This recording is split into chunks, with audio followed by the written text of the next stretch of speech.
उदय सिंह यहाँ एसडीएम हुआ करते थे। अरुण भाई जुलूस लेकर के आगे से आए, तो जैसे ही वो जुलूस को लेकर के वहां पर भाषण देने लगे तो उदय सिंह आ गए बीच में। उन्होंने कहा कि अरे तुम अरुण, तुम हट जाओ यहां से, ये चाय वालों से मैं अपने आप बात करता हूं। अरुण भाई ने कहा भाई मैं इन्हीं के साथ आया हूं, इनका नेता हूं। उन्होंने तुम हट जाओ। तो एक बार बोला तो मैं झेल गया, दूसरी बार बोला तो मैं झेल गया, लेकिन तीसरी बार में आपने देखा मेरे को ऐसा गुस्सा आता है। फिर जब कोई आदमी गलत करता है तो मैं उसको बर्दाश्त नहीं करता। मैं यहीं से खड़ा हुआ वहां से, और मैंने कहा उदय सिंह हट जाओ, तुम तय करोगे क्या कौन नेता है किसी आंदोलन का? यह तय करेगी जनता। चाय वालों ने उसको नेता माना है अपना, तुम कौन हो तो बताने वाले? बात होगी तो अरुण भाई से होगी, नहीं तो नहीं होगी। और मैं खड़ा हो गया और मैंने वहां बोलना शुरू किया। चाय वालों ने कहा आप भी हमारा साथ दो। इस तरह से मैं उस आंदोलन का हिस्सा बना और 7 दिन 7 रात हम लोग वहां बैठे रहे। लेकिन उस आंदोलन में एक चीज और हुई जो सीखने वाली थी, जिसने मुझे भी सिखाया। वो ये हुई कि आंदोलन के 7वें दिन वन विभाग में तब एक बनर्जी हुआ करते थे डीएफओ, उनका एक आदमी, यहाँ थाने में एक हुआ करते थे श्रीमान श्री बौठियाल जी, और वहां जो जेपी कंपनी में एक हुआ करता था बहुगुणा दलाल, था तो यहीं का, लेकिन वो जो है कंपनी के और चाय वालों के बीच में और ये सब करता था। यहाँ भी है एनटीपीसी में, सभी जगह होते हैं। तो रखते हैं एक पीआरओ अधिकारी, तो उनके साथ हमारी वार्ता हुई। पुल के इस तरफ जो हमारा पुल है जेपी कंपनी वाला, उसके इस तरफ हम बैठे और बातचीत हुई। मैंने उनको घुमा फिरा करके किसी तरह इस समझौते पर ले आया कि भाई तुम्हारा जो 45 करोड़ रुपया, कुछ करोड़ रुपया वहां था, उसमें से कुछ हिस्सा निकाल करके आप चाय वालों को दे दो। 5 लाख पर बात नहीं बनी, बात बनी 2.5 लाख पर। चाय वाले होंगे यहाँ सुन रहे होंगे, उनको पता है, याद है भाई चाय वालों। तो 2.5 लाख पर समझौता हो गया। 2.5 लाख पर उन्होंने कहा कि हम हर एक परिवार को 2.5 लाख रुपए चाय वालों को देंगे। समाज के साथ ऐसा मत करो। मैंने अभी भी उनसे कहा, एक जियोलॉजिस्ट मुझे यहां पीछे मिली, उनसे भी मैंने कहा ऐसा मत करो। वो जो उसने कर दिया, रौतेला जी ने गलत कर दिया। मैं लगातार बोल रहा हूं, शराब के नशे में थे और उन्होंने रिपोर्ट बना दी, उनको वापस लेनी चाहिए अपनी बात, लेकिन वो लगातार उसको दोहरा रहे हैं। तो मैं भी लगातार दोहराऊंगा, मैं भी चुप नहीं बैठूंगा।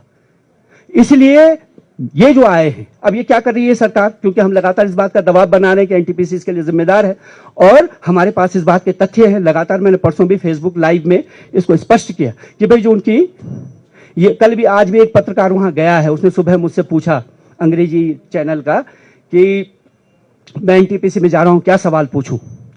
तो मैंने उसको भी कहा तुम उनको ये हेड रेस्ट टनल का किस्सा हमको मत सुनाओ, जहां वो मशीन फंसी है वो मत, उनसे ये पूछो तुम्हारी वो जो दूसरी वाली टनल है, बाईपास टनल, वो कहां है, किस जगह जा रही है, उसके बारे में पूछो।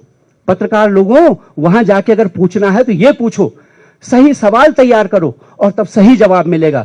गलत सवाल लेके जाओगे और टीबीएम मशीन देके खुश होके चाय कॉफी पी के आ जाओगे तो नहीं मिलेगा जवाब। और हमने जो है 2004 से रिसर्च कर रखी इसी काम पर। मेरा काम ही यह है परियोजना। हम तो ये टीएसडीसी वालों के साथ भी लड़े, विष्णु घाट पीपल कोठी में, हार्ट वालों के साथ भी खड़े हुए, बाद में वो हमारे साथ नहीं हुए, तो फिर हम भी अपनी लड़ाई पे आ गए।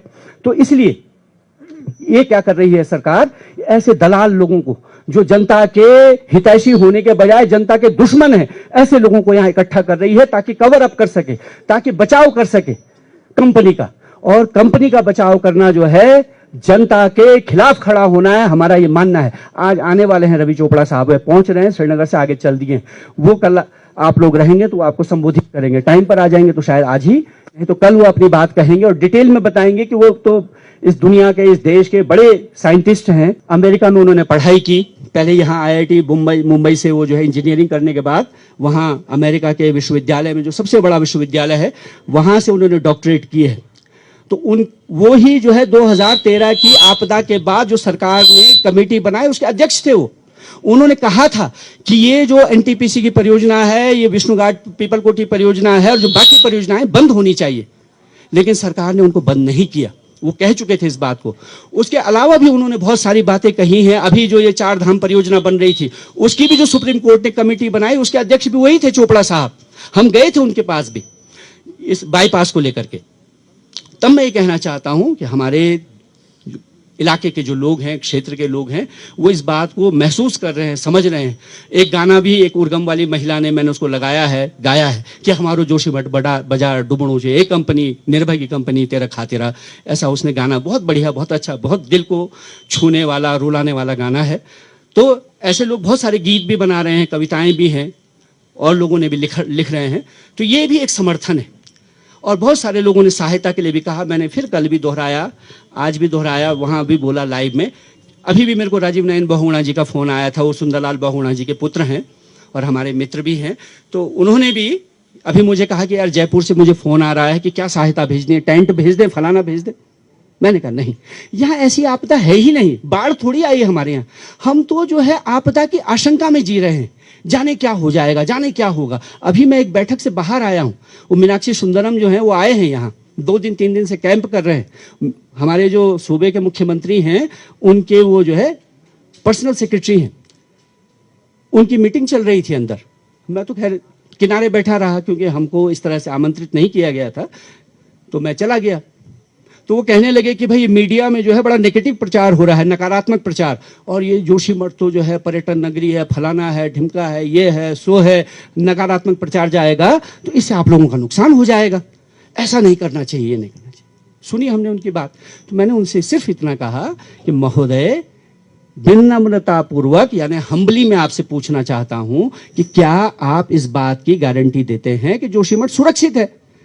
अगर जोशीमठ सुरक्षित है तो हम तो ये मीडिया वाले सुबह से शाम तक हमको घेरे खड़े, हम बोल देंगे इनको भाई जाओ अपने घर, हम तो सुरक्षित हैं। सुंदरम साहब ने गारंटी दे दी लिख करके। लेकिन सुंदरम साहब आपके जो ये आयुक्त थे गढ़वाल के, इन्होंने कहा कि 40% शहर तबाह हो जाएगा। अब ये जोशीमठ कोई केक तो है नहीं गोल वाला, है ऐसा वर्ग भी नहीं है। आपने देखा होगा ना वर्ग होता है एक ऐसा चौखट, वो भी नहीं है कि आप काट करके एक हिस्सा अलग कर दोगे, ऐसा तो है नहीं। जोशीमठ तो ढलान है और वो ढलान का एक हिस्सा जाएगा नीचे ऐसे कट करके, तो सब जाएगा दड़म दड़म दड़म दड़म दड़म। तो आप बताओ कि क्या है इसमें सच्चाई, बताओ। क्योंकि आपका मुख्य ये जो आयुक्त है तो ये कह रहे हैं, और जो दूसरे वाले आपके और बड़े वाले हैं, सरदार जी जो सचिव हैं आजकल हमारे सूबे के मुख्य सचिव, उन्होंने जो है प्रधानमंत्री के कार्यालय के सचिव की बैठक में ये कहा कि जोशीमठ का 300 मीटर हिस्सा जा रहा है। अब ये 300 मीटर तो एक नाप नहीं होता, नाप होता है जो किसी इलाके का जो क्षेत्रफल होता है वो होता है वर्ग मीटर, ये वर्ग किलोमीटर। अब ये मीटर वाला जो नाप है वो पता नहीं कहां से लाए हैं। तो हो सकता है कि उनके कोई नई बात उनके पास हो, तो 300 मीटर वाला नाप भी हमको बता दो, वो 300 मीटर कौन सा वाला हिस्सा जोशीमठ का जा रहा है। तो सुंदरम साहब ने कहा कि नहीं, आई कांट अश्योर यू, मैं ऐसा तो नहीं कह सकता, आपको ऐसा वो नहीं दे सकता, लेकिन ये तो वैज्ञानिक बताएंगे। और जब वैज्ञानिक बताएंगे तो आप काहे को बोल रहे हो कि नकारात्मक प्रचार मत करो। हम नकारात्मक क्या प्रचार कर रहे हैं? हम यही तो कह रहे हैं भाई हम डूबने वाले हैं, हमको बचाओ। ये नकारात्मक प्रचार है। हम कह रहे हैं कि हमारा पूरा शहर जा रहा है और आपने 14 महीने की देरी कर दी। हम लगातार 14 महीने से बोलते रहे। 17 नवंबर को हमने पहला जुलूस यहां निकाला है, उस दिन हमने ज्ञापन दे दिया आपको, आपके मुख्यमंत्री को, तब से उसने कुछ नहीं किया, सोया रहा। हम आपदा प्रबंधन के सचिव से मिल गए 26 अगस्त को, मैं गए, कमल रतूड़ी जी गए, और ये हमारे अजय भट्ट भी आए हैं यहाँ, इंद्रेश मैखुरी गए। उस दिन भी हमने उनको चेतावनी दी कि साहब पूरा शहर जाने वाला है, कुछ तो कीजिए। सितंबर चला गया, अक्टूबर चला गया, नवंबर चला गया, दिसंबर चला गया, 24 दिसंबर को हमने पहला जुलूस निकाला। तब तक हम शांत बने रहे। उसके बाद हम मुख्यमंत्री के पास गए, मुख्यमंत्री साहब मुंह लगाने को तैयार नहीं, बैठने तक को नहीं कह रहे हैं लोगों को। इसके बाद हम क्या करते? बाहर आए तो ये बीजेपी के साथियों ने कहा कि साहब हम महेंद्र भट्ट के पास जाते हैं। चले गए वहां भी।